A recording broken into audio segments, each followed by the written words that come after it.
Hello, my name is Andrew-Davey, and I am a student at the Global Academy, and today I will be pitching my Owning Community short documentary. First, I will give context behind the idea. As well as being a film fan and student, I am also a big football fan from a very young age. But I've always been intrigued by the more off-the-pitch aspects of the game, such as tactics, fan culture, and the financial aspect of the footballing industry. This intrigue meant that when I was tasked with coming up with a concept for my final major project around the themes of either gender, future, fame and fortune, and society, I knew exactly what I wanted my documentary to center around. Football ownership.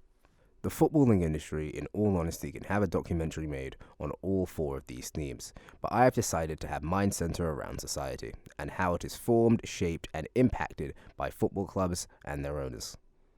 The project will reference multiple clubs, but primarily focus on Leyton Orient and Newcastle United. The reason I have chosen these two clubs is because their owners are at this point notoriously bad.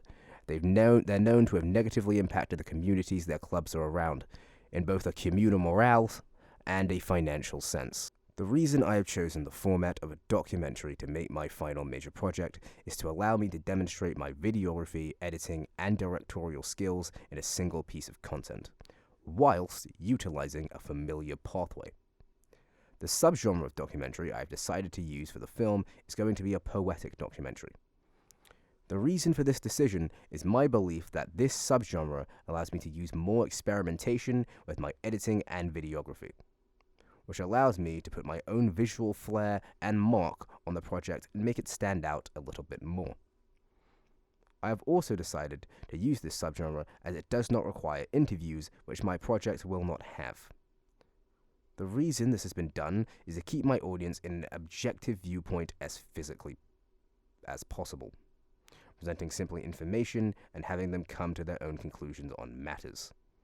This subgenre gives me the freedom to do that, and that's why it's my choice of documentary subgenre. My project is intended to be a fusion of my own footage and external footage, for content such as owner and club president footage. All of my footage will be shot on a DSLR 300D Canon camera, a camera I personally own, and edited on Adobe Premiere Pro. This documentary is looking likely to be between 8 to 10 minutes long, but there's a possibility of shortening the project's length if I feel it is becoming bloated or oversaturated in some way. The purpose of my documentary is to be submitted to the London Short Film Festival, where I believe its poetic genre style can be quite appealing to that audience.